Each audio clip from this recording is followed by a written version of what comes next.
खुलुमबाय गोजोन फुंबिलिनि गासैबो बड'लेण्ड बुब्लिनि अनसायगिरिफोरखौ बरायग्रोबाय। दिनै 8 अक्ट'बर मंगलबारनि फानजामुथिखौ फरायथिनो लादों आं उदांस्रि मुसाहारिया।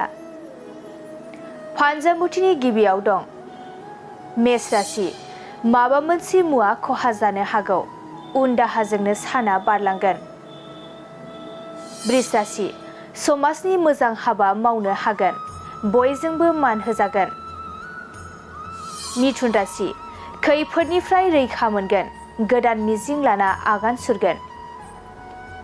कर्क राशि, थांखियाव जेननांनो हागौ, गोसोखौ जोबोरैनो दुखु मोनगोन। सिंह राशि, हास्थायना थानाया फैमाल थांगोन, गोबां दुखु दाहा सहायनांगोन। कन्या राशि, नाजानायनि मोजां फिथाइखौ मोनफुंगोन, रंजा खुसिजोंनो साना बारलांगोन।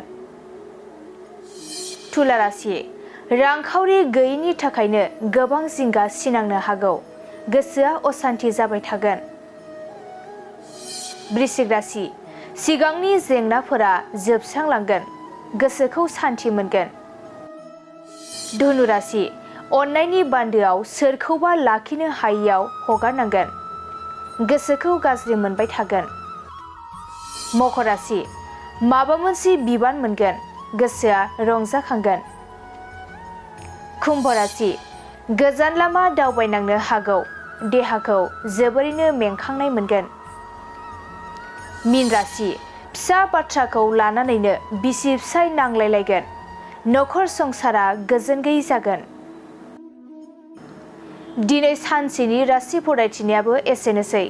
आसा खालामो नोंथांनि दिनैनि साना मोजाङै मोजां थांगोन, बेखौ बड'लेण्ड बुब्लि नखरनिफ्राय मिजिंथिबाय। गोजोन्थों। गोजोनथाव खौरां, टिभिएसनि गारि लानो गोसो गुदुं जानाय सुबुंफोरनि थाखाय मोनसे गोजोनथाव खौरां। चिरां जिल्ला बिजनीनि बागुरुम्बा टिभिएस गारि श'रुमा नोंथांमोननि थाखाय दुर्गा फुजानि धामाका अफार लानानै फैदों। बाइक आरो स्कुटि गारि सालायनो मोजां मोनग्रा रायजो राजाफोरनि थाखाय बागुरुम्बा टिभिएस गारि श'रुमा धामाका अफार होना नोंथांमोननि गेजेराव मोनसे मोजां खाबु होगासिनो दं।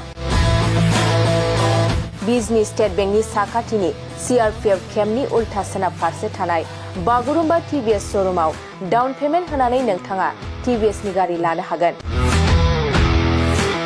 नोंथांमोना बागुरुम्बा टिभिएस श'रुमाव फैनानै नोंथांनि लुबैनाय बायदि टिभिएसनि गारिखौ लांफैनो हागोन।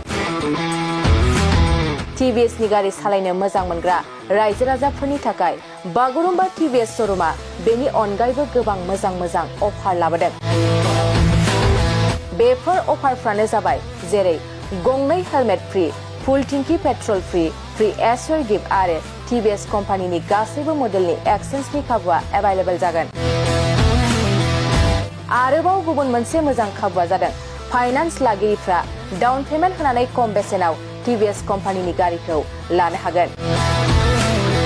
लोगोसे आबुङै मिन्थिनो आरो बुकिं खालामनो थाखाय 7002132259 एबा 8638131734 जानबुं नम्बराव कल खालामना खौरां लानो हागोन।